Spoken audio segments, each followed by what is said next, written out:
嗨，我是 Albert。這集要搭公車去哪玩呢？先前我們坐過的公車路線，多半都是從城市慢慢走進山林。然而這一集很不一樣，我們將反其道而行，從台北南港到萬華，用一條212路線，先從歷史悠久的百年秘境山林，再穿越到城市中心，除了看見不一樣的台北，更可以走進台北的不同世界。這麼精彩的內容，就請大家一定要看完這部影片。在影片開始前，別忘了先按讚訂閱起來哦。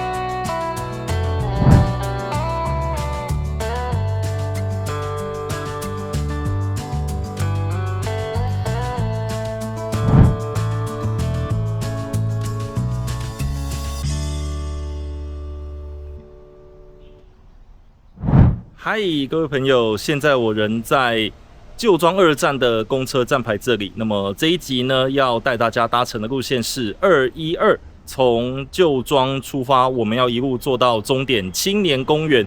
那麼212這條路線沿線有着什麼樣特別的景點呢？現在就跟着 Albert 一起出發去坐車嘍。好，出發嘍！等一下，不是要去坐車嗎？而且還在起點站牌旁邊，怎麼又好像往裡面走了呢？剛才講的反其道而行，就是要先深入南港的山林哦。旁邊就是大坑溪，大坑溪發源於南港與汐止交界的山區，往下匯集山豬窟溪和四分溪後匯入基隆河，順着舊莊街2段一路往下走，經過大有巴士舊莊站後，首先要來探訪的就是更寮古道，入口就位在舊莊街2段122巷口處。更寮古道一路往上爬，就可以到最高點土庫岳，也是唯一不叫山的小百岳。安靜的山林突然聽到車聲，原來國道5號北宜高速公路的石碇隧道、南港隧道就在下方。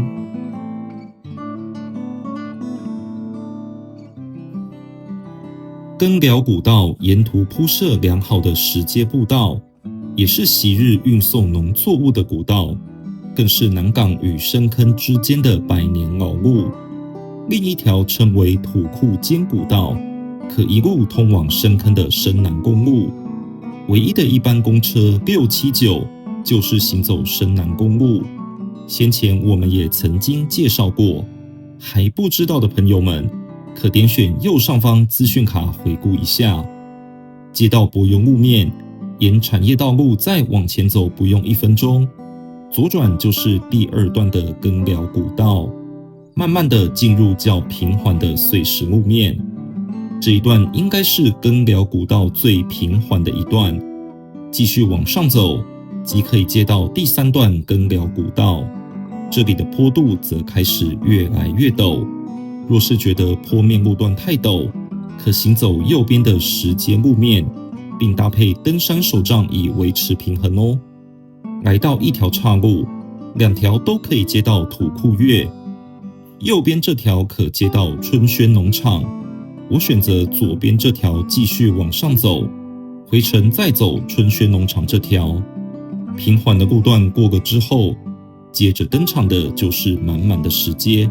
雖稱不上不好走，但滿滿的石階還真是有點挑戰。沿路走走停停，花了差不多近80分鐘，還剩下約100公尺的石階，我們終於快到達土庫岳。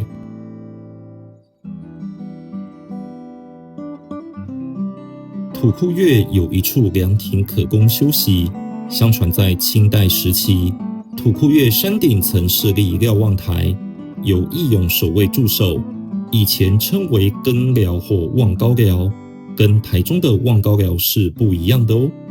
這裡以前是為了防禦原住民出草及盜匪侵擾，到了日本時代，日本軍警在此建立瞭望樓，並架設高射炮台。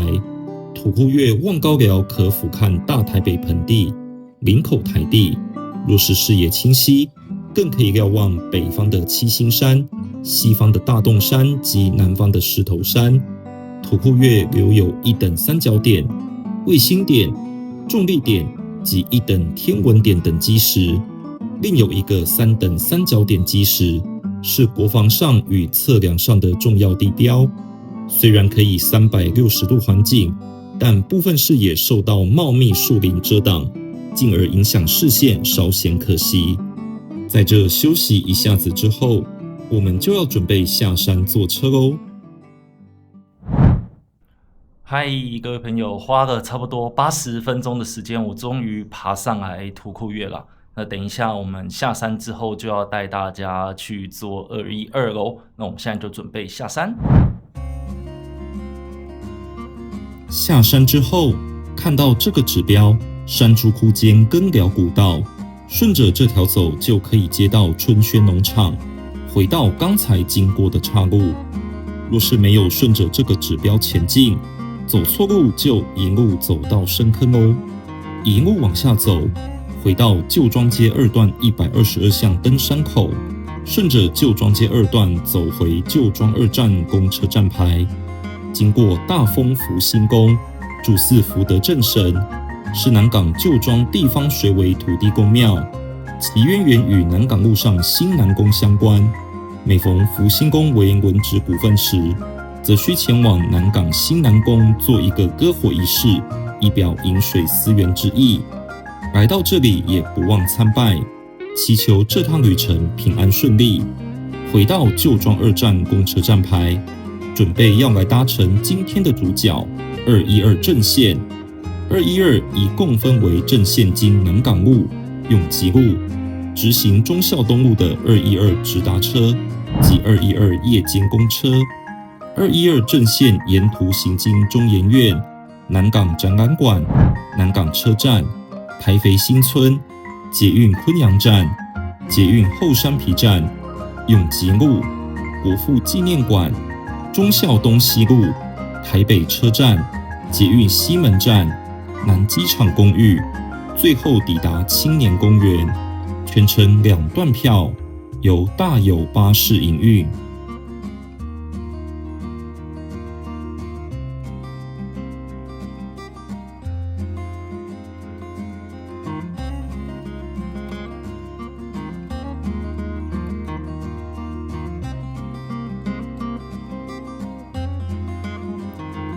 南港舊莊的這個地名和新北市的新莊有關係嗎？其實一點關係都沒有。這裡再來幫大家複習一下吧。早期這裡有許多山豬出沒，而這裡剛好位於山谷下，稱呼為山豬窟。閩南語“窟”跟“谷”的發音很像，所以被稱為“谷曾”。舊莊就位在南港區的東南方，離新北市的汐止只有1線之隔。新北市與台北市的交界線，剛好就是沿着舊莊街2段的路線區分。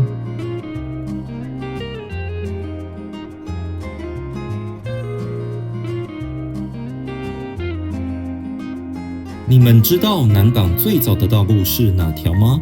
答案就是中南街，又稱為南港老街，是南港地區第一條獲得開發的街道。日本時代與今南港街垂直，因此又被稱作橫街。為了運送南港大坑、4分子一帶的煤礦到南港火車站，中南街上建有輕便車道，載運煤礦、茶葉、礦工等。1891年，為了使台北通往基隆的鐵路通過，而徵收中南街部分土地，但沒有在南港建立火車站。只於中南街附近設置小型的平台供乘客上下車，稱為南港沉降場。1905年，日本人於東南街設置火車站，拆除沉降場並設置台車月台，稱為南港子站。中南街就此開始興盛。1954年，中研院園區設置在現今的南港縣治。為了因應中研院設置之後所增加的車流量，將研究院路拓寬，並拆除台車軌道，而中南街也開始沒落。從原本繁華的街道，現今只剩部分的店家仍有營業，往日光景不再。中南街上的重要建設有台灣基督長老教會南港教會、萬春軒餅店、志和煤氣行、周厝、忠孝民工大樓等。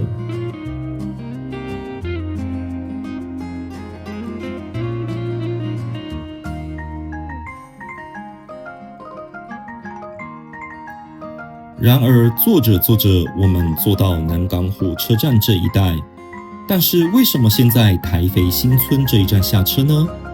站牌對面的這一棟為南港瓶蓋工廠，前身為日本時代之民營國產軟木工業株式會社所屬工廠，於1943年台灣酒壇統治會社與日本水產株式會社共同出資成立，與萬華台北製糖所、台北酒廠、松山菸廠等同為因縱貫線鐵道而存在的產業遺跡之一，並同列為台北市首都鐵道沿線產業遺產區。1958年，工廠更名台灣省菸酒公賣局瓶蓋工廠，成為後來俗稱的南港瓶蓋工廠。2004年，南港瓶蓋工廠結束營運。2015年4月29日評定為歷史建築。2018年10月24日進行南港瓶蓋工廠整修工程，於2019年10月正式修復完工，成為文創基地，現更名為瓶蓋工廠台北製造所。園區內包含職人首創空間、數位製造區、共享辦公室、多功能展演空間等等。在瓶蓋工廠停留一下之後，我們繼續搭乘212正線出發，前往下個景點哦。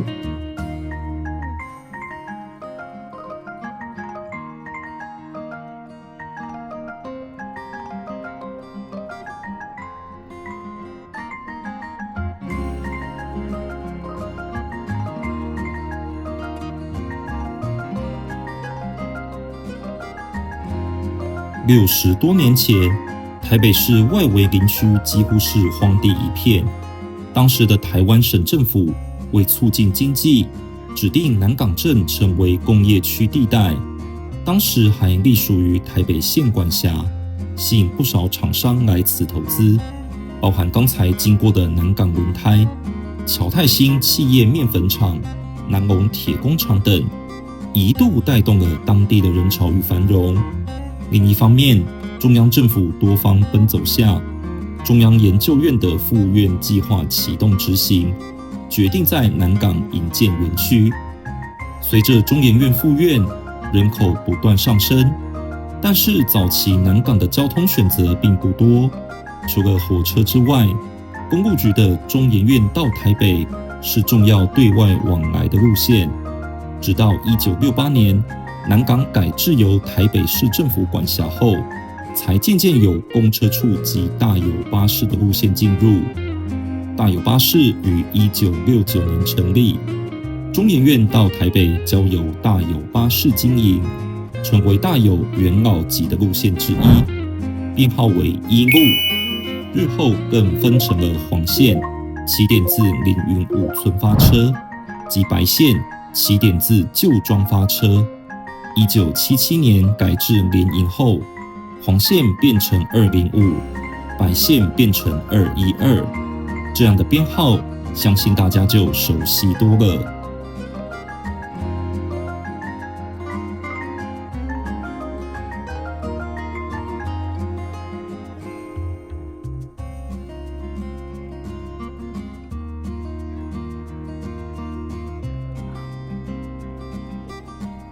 1967年，台北市改為直轄市後，台北市政府修築忠孝東路2、3、4段，終點自基隆路，連續穿越多個行政區，包括城中區、大安區、松山區及當時松山區拆分出來的信義區。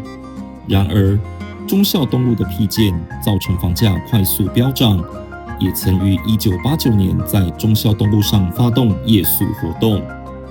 忠孝東路及八德路口以西路段原本是中正路的一部分。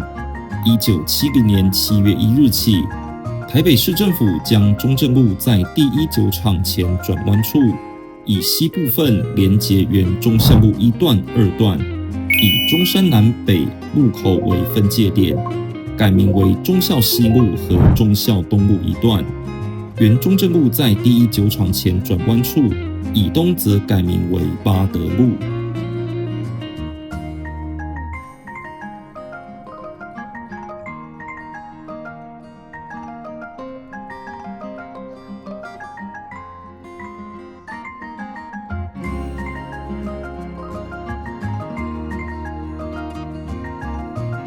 212最初只有正線，且只到小南門便折返，後來才延伸至青年公園。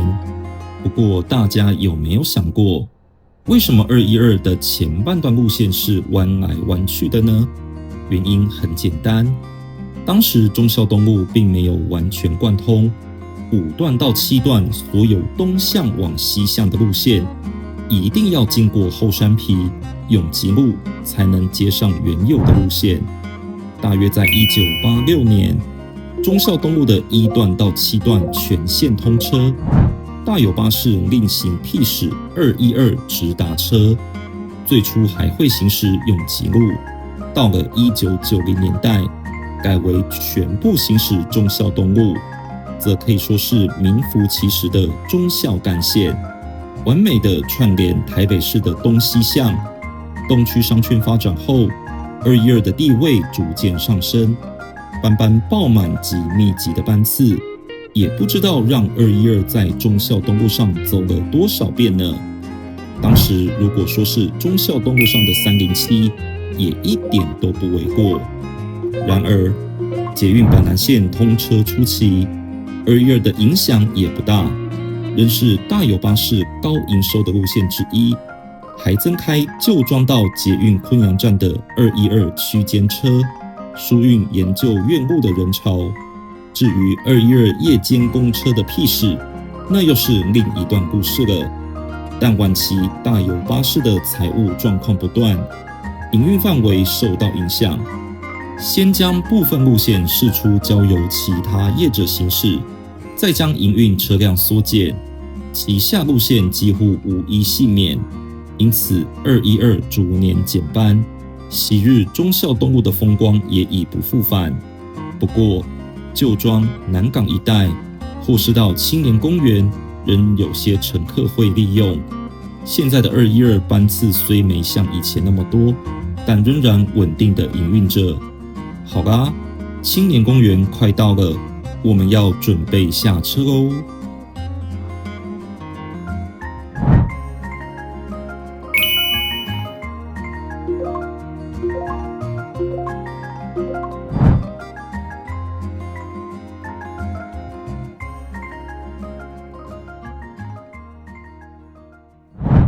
嗨，各位朋友，最後我們坐來212的折返點青年公園這裡。那來到的青年公園呢，就帶大家一起去逛逛青年公園吧。那現在我們就出發嘍。青年公園這站下車後，旁邊就是青年公園國新路的出入口，前身原為日本時代的日軍古亭莊練兵場。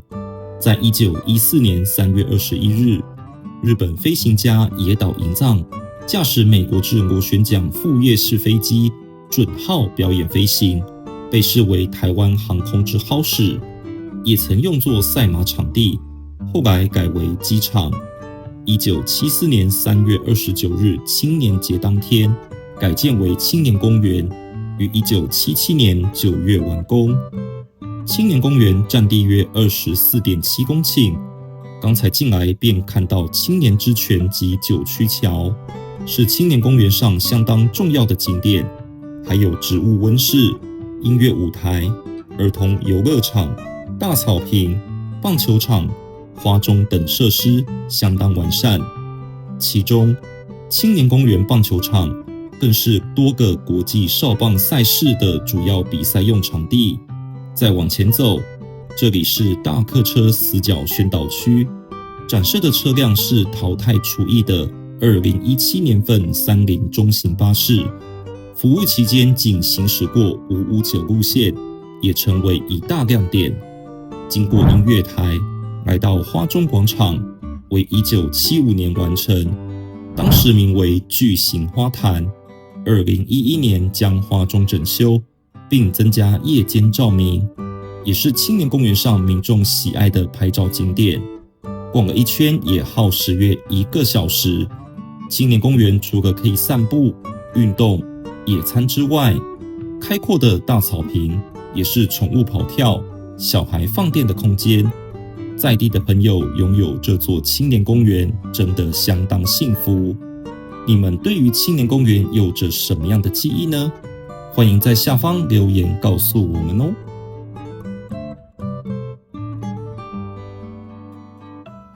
從國興路出入口順中華路2段484巷及中華路2段行走約10分鐘內，來到青年公園一帶，怎麼能忘了南機場夜市呢？若是要搭乘公車，可直接在南機場公寓下車，順中華路2段307巷走約1分鐘，就會到達南機場夜市的拱門。旁邊這棟為忠義實小，看起來正在施工中。原來這裡是未來捷運萬大中和樹林線下安站的預定地。未來通車之後，到南機場夜市也會變得更加方便。回到南機場夜市，南機場攤販集中場於1986年2月3日設立，其名緣由為在台北松山機場未建好前，當時的飛機需在此起降，故名南機場。日本時代就有這個稱號。後來南機場新建多處國宅社區，供國軍眷屬居住，使得來往人數漸漸增加外，小吃攤也逐漸變多，發展成為南機場夜市。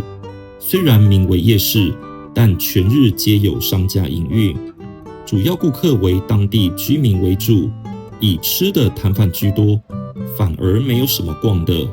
後來漸漸有其他媒體報道，加上節目《夜市王》的加持之下，使得南機場夜市聲名大噪。走到底就是國盛社區，也接近旅途的尾聲。這次的反其道而行，一開始的爬山雖累，但來到青年公園及南機場夜市後，感受了在地滿滿的溫暖。不妨就來搭乘212，從南港一路玩到萬華吧。嗨，各位朋友，最後順利走來南機場夜市這裡。那麼這一集帶大家完整的搭乘了一趟212正線，也走訪了根寮古道、瓶蓋工廠、青年公園，最後再來到了南機場夜市，行程也是非常的充實。也希望這一集的行程大家會喜歡哦。那麼這一集的影片就為你錄到這邊，喜歡我們的影片，歡迎按讚、訂閱、分享，並且開啟小鈴鐺。我是 Albert， 現在我要準備去享用南機場夜市的美食啦。我們下一部影片再見，拜拜。